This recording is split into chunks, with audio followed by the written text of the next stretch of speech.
Episode की शुरुआत में हम देखते हैं कि तांजीरो कुछ बैम्बू स्टिक और एक टूटी हुई बास्केट को नेजुको के पास लेकर आता है और नेजुको को सूरज की रोशनी से बचाने के लिए उस बास्केट को ठीक करने लगता है और बाद में नेजुको को बास्केट के अंदर आने को कहता है। पर नेजुको के राक्षस बन जाने के कारण उसकी हाइट काफी बढ़ गई थी। तब उस समय तांजीरो उसे अपनी हाइट कम करके बास्केट के अंदर एडजस्ट होने को कहता है। अब नेजुको अपनी हाइट को एडजस्ट करके उस बास्केट में आ जाती है और तांजीरो माउंट सागिरी का रास्ता पूछकर वहाँ के लिए निकल पड़ता है। अब चलते चलते रात हो जाती है और जब वो एक टेम्पल के पास पहुँचता है तो उसे खून की गंध आने लगती है और वह जब भागते हुए टेम्पल के अंदर जाता है तो वो देखता है कि एक राक्षस लोगों को खा रहा होता है और वहाँ पर कोई भी जिंदा नहीं होता। और तब वह राक्षस कहता है, ये मेरा इलाका है, जो मेरे इलाके में आता है उसे भुगतना पड़ता है। ये सुनकर तांजीरो काफी डर जाता है और वह राक्षस तांजीरो पर हमला कर देता है। और दूसरी ओर खून को देखकर नेजुको के मुंह में पानी आ जाता है क्योंकि वह बहुत भूखी होती है। यहाँ तांजीरो उस राक्षस से मुकाबला करने लगता है पर जब नेजुको को तांजीरो की चीख सुनाई देती है तो वो जल्द से भागते हुए आती है और एक किक मारकर उस राक्षस का सिर धड़ से अलग कर देती है। तब वो राक्षस कहता है कि तुम राक्षस होकर एक इंसान का साथ कैसे दे सकती हो? और वह राक्षस बिना सिर के ही तांजीरो पर हमला कर देता है पर नेजुको एक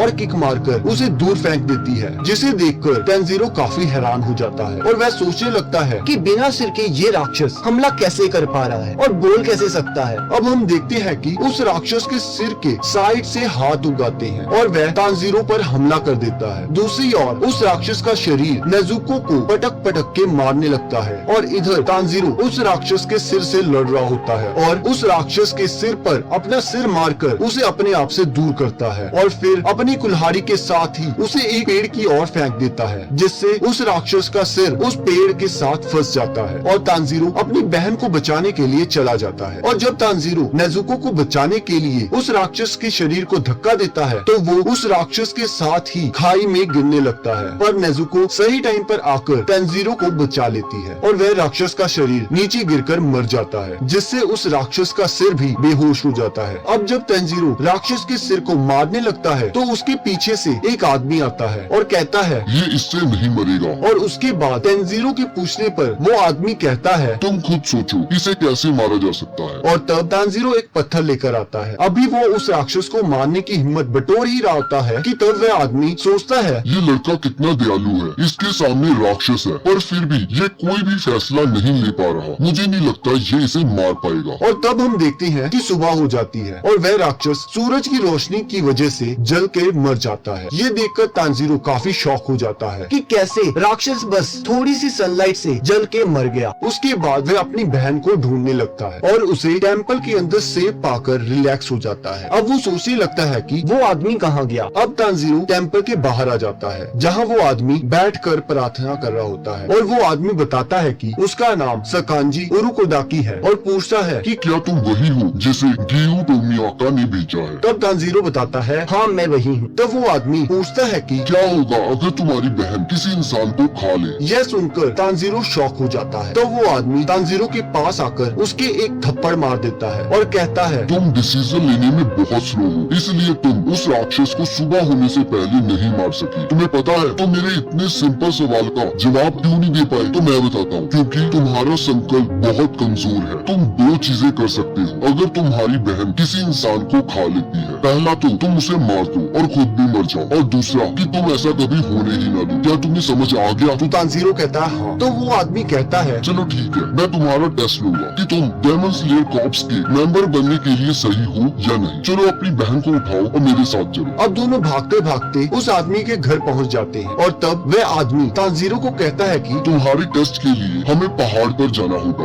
और मैं वादा करता हूँ जब तक तुम वापस आओगी तब तक मैं तुम्हारी बहन का ध्यान रखूंगा। उसके बाद दोनों पहाड़ की ओर निकल जाते हैं जहाँ बहुत ज्यादा अंधेरा होता है और सांस लेने में भी मुश्किल हो रही होती है। तब वह आदमी तांजीरो को कहता है कि तुम्हें सुबह होने से पहले मेरे घर के पास पहुँचना होगा, वो भी अकेले। ये कहकर वह आदमी धुंध में कहीं गायब हो जाता है। पहले तो तांजीरो को लगता है कि मैं आसानी से उस आदमी की स्मेल से रास्ता पता कर लूंगा और वो पहाड़ से उतरना शुरू कर देता है, पर तभी वह एक ट्रैप में फंस जाता है। तब उसे समझ आता है कि असली टेस्ट ये है, उसे इन सभी ट्रैप्स को पार करके सुबह तक नीचे पहुंच जाना है और वो बड़ी मुश्किल से सभी ट्रैप्स को पार करते हुए आखिरकार उस आदमी आदमी के घर पहुंच जाता है। इस बीच उसे बहुत चोटें आई होती हैं। ये देखकर वह आदमी कहता है आज से तुम मेरे शिष्य हो। तो इसी के साथ सेकंड एपिसोड खत्म हो जाता है।